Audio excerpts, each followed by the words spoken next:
जय हिंद, वंदे मातरम। साथियों, स्वागत है डेली स्टडी में। आज की वीडियो में बिहार एसएससी सीजीएल के लिए जो पिछले वर्षों में काफ़ी बार प्रश्न पूछे गए हैं उनको कराऊंगा, तो आप लोग इस वीडियो को पूरा देखिएगा। और ये सभी क्वेश्चंस आपके एजुटेरिया और दृष्टि आईएएस के बुक से कलेक्ट किया गया है। तो चलिए शुरू करते हैं, और आप भी चेक कीजिएगा कि इस प्रश्न में से आपको पहले से कितने प्रश्नों का आंसर पहले से जानते हैं। तो चलिए शुरू करते हैं। पहला प्रश्न है, वर्तमान में भारतीय संविधान द्वारा कितने मौलिक अधिकारों को मान्यता दी गई है। देखिए, ये प्रश्न है संविधान का। संविधान में वर्तमान में मौलिक अधिकार कितना है, ये आपसे पूछा गया है। तो इसका सही जवाब होगा ऑप्शन नंबर बी, 6 मौलिक अधिकार वर्तमान में संविधान द्वारा दिया गया है। अगला प्रश्न देखिएगा, क्वेश्चन नंबर 2। तुगलक काल में बिहार की राजधानी कहाँ थी? किसके काल में? तुगलक काल में। तुगलक काल में बिहार की राजधानी कहाँ थी, यह आपसे पूछा गया है। इस प्रश्न का सही जवाब यहाँ पर क्या होगा? ऑप्शन नंबर यहाँ पे सी सही जवाब होगा, बिहार शरीफ। बिहार शरीफ जो है नालंदा जिले का जिला मुख्यालय है, और यहाँ पर जो है तुगलक काल में बिहार की राजधानी हुआ करती थी। और यहाँ पे आपको बता दें कि शेर शाह सूरी द्वारा जो है मुख्यालय को बिहार शरीफ से पटना स्थापित की गई थी। अगला देखिएगा, क्वेश्चन नंबर 3। भारत के सर्वोच्च न्यायालय में न्यायाधीशों की संख्या बढ़ाने की शक्ति किसमें निहित है? सर्वोच्च न्यायालय में जो न्यायाधीश यानी कि जज होते हैं, मुख्य न्यायाधीश और उनके सहायक, इनमें बढ़ोतरी करने का शक्ति किसके पास है? तो ये होगा आपका संसद के पास। ऑप्शन नंबर बी यहाँ पे बिल्कुल सही जवाब है। अगला देखिएगा, 4 नंबर प्रश्न। मनसबदारी प्रणाली को किसके द्वारा लाया गया था? मनसबदारी प्रणाली की बात की जा रही है, ये किसके द्वारा लाया गया था?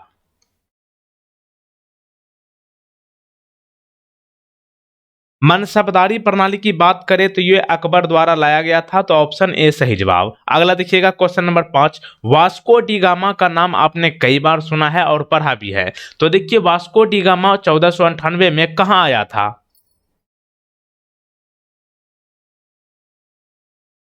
सही जवाब यहां पर होगा आपका कालीकट। ऑप्शन नंबर सी यहां पे बिल्कुल सही जवाब। अगला देखिएगा, तत्वबोधिनी सभा किसके द्वारा स्थापित किया गया था?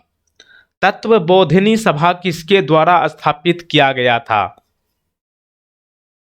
तत्वबोधिनी सभा की बात किया जाए तो ये 1839 में देवेंद्र नाथ टैगोर द्वारा स्थापित की गई थी। तो ऑप्शन ए यहाँ पे सही जवाब है। तत्वबोधिनी सभा जो है 1839 में देवेंद्र नाथ टैगोर ने स्थापित की थी। अगला देखिएगा, माना जाता है कि लोकसभा द्वारा पारित धन विधेयक को राज्यसभा द्वारा भी पारित किया जाता है यदि उच्च सदन के भीतर कितने दिन कोई कार्यवाही नहीं होती है?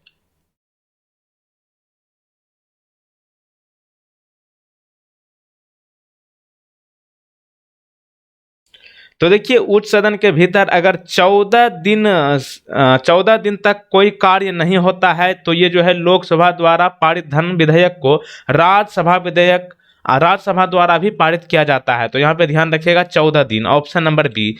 अगला देखिएगा, दिल्ली के उस सुल्तान का नाम बताइए जिसने अपनी राजधानी दिल्ली से देवगिरी में स्थानांतरित की थी।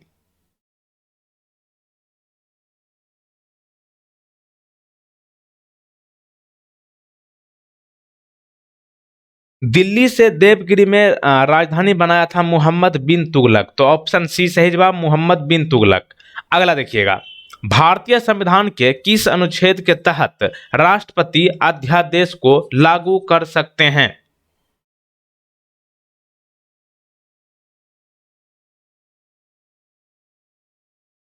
संविधान का कौन सा अनुच्छेद में राष्ट्रपति को अध्यादेश लागू करने का अधिकार दिया है? तो संविधान का अनुच्छेद 123। Option number B right answer. अगला देखिएगा, प्रसिद्ध नाटक चंडालिका किसने लिखा है?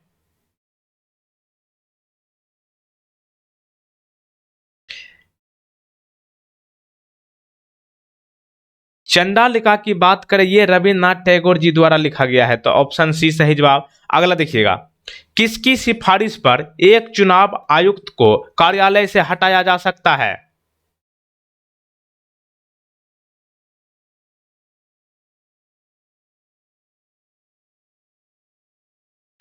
चुनाव आयुक्त को कार्यालय से हटाया जा सकता है मुख्य चुनाव आयुक्त की सिफारिश पर, तो ऑप्शन बी राइट आंसर। अगला देखिएगा 12 नंबर अकबरनामा। ये अकबरनामा जो है किस भाषा में लिखा गया है?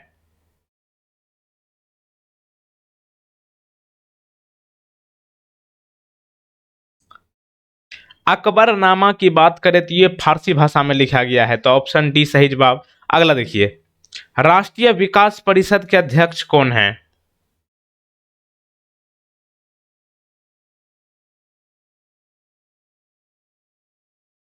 राष्ट्रीय विकास परिषद के अध्यक्ष है प्रधानमंत्री, तो ऑप्शन ए सही जवाब। अगला देखिएगा, किस शासक ने भारत के मयूर सिंहासन और कोहिनूर हीरे को लूटा था?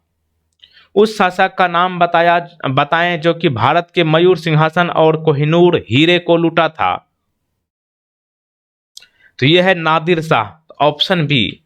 अगला देखिए, इनमें से कौन सा संगठन 1982 में ग्रामीण वित्तीय व्यवस्था में सम्मिलित सभी संस्थानों की गतिविधियों के समन्वय के लिए स्थापित किया गया था?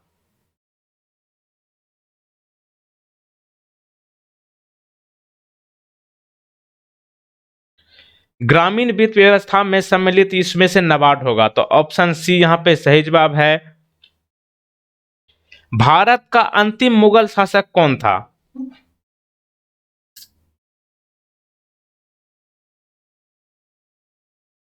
भारत का अंतिम मुगल शासक की बात करें यह होगा बहादुर शाह जफर, ऑप्शन नंबर ए।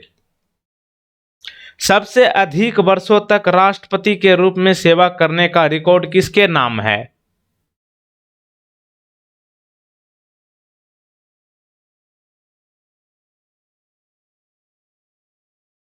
यह होगा आपका बाबू Rajendra Prasad, option number B यहां पे सही जवाब। अगला देखिएगा, किस राज्य में 1857 में ईस्ट इंडिया कंपनी के विरुद्ध पाइका विद्रोह हुआ था?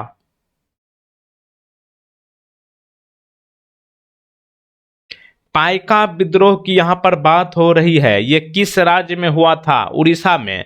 अच्छा, पाइका विद्रोह कब हुआ था? 1817 में। क्वेश्चन नंबर नेक्स्ट, अंडमान और निकोबार द्वीप समूह की न्यायिक राजधानी कहां है?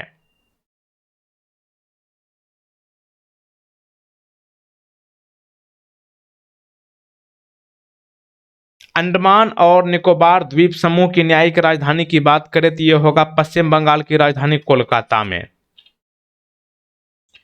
ईदगाह किसके द्वारा लिखा गया है?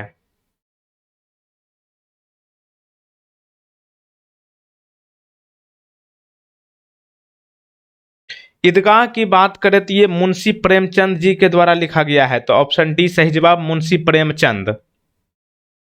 कौन सा अधिकार भारत के नागरिकों को मौलिक अधिकार के उल्लंघन के प्रति रक्षा देता है?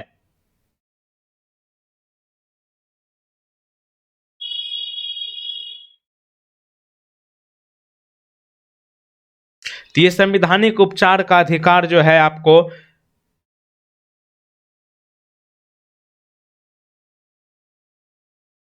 सिंधु सभ्यता का सबसे बड़ा भारतीय स्थल कौन सा था?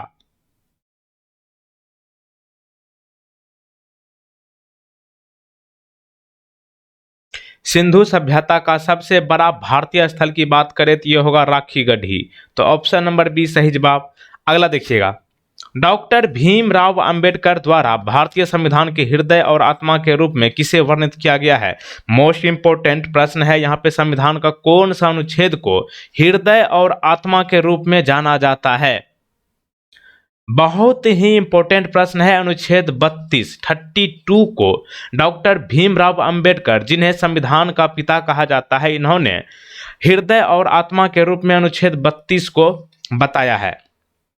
अगला देखिए, जैन धर्म के कितने वचन हैं? देखिए वैसे यहाँ पे आप काउंट कर सकते हैं, जैन धर्म के 5 वचन है, तो यहाँ पे ऑप्शन सी सही जवाब है, 5 वचन। कौन कौन है? अहिंसा, सत्य, अचौर्य या असत्य, और ब्रह्मचर्य और अपरिग्रह। गोपनीयता का अधिकार किस अनुच्छेद के तहत एक मौलिक अधिकार है? गोपनीयता का अधिकार मतलब राइट ऑफ प्राइवेसी।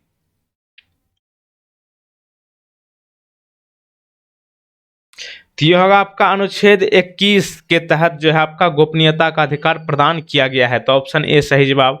अगला देखिएगा, अकबर के शासनकाल के दौरान इबादत खान का इस्तेमाल किस रूप में किया गया था?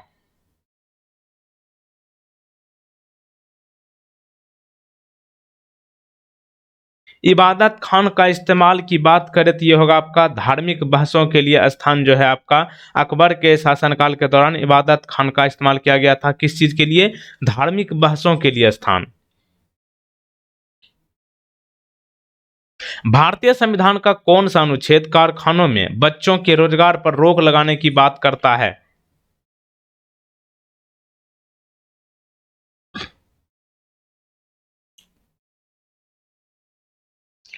तो देखिए अनुच्छेद 24, देखिए इसमें अनुच्छेद 24 क्या कहता है कि 14 वर्ष से कम उम्र के बच्चों को आप कहीं भी काम या फिर कोई कारखाना वगैरह में काम नहीं करवा सकते हैं। ये अनुच्छेद 24 के तहत कानूनी अपराध है। तो ध्यान रखिएगा, अनुच्छेद 24 कहता है कि आप 14 वर्ष से कम बच्चों को कारखानों या फिर काम नहीं करवा सकते हैं। भारत के राष्ट्रपति को कितनी बार चुना जा सकता है?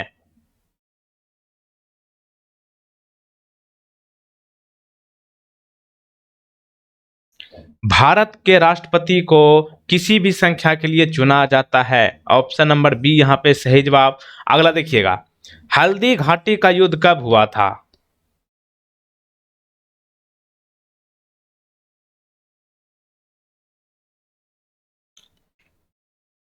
हल्दी घाटी का युद्ध की बात करें ये 1576 में हुआ था, तो ऑप्शन बी यहाँ पे सही जवाब है। अगला देखिएगा 30 नंबर, चंद्रमा पर उतरने वाला पहले मानव का नाम क्या है?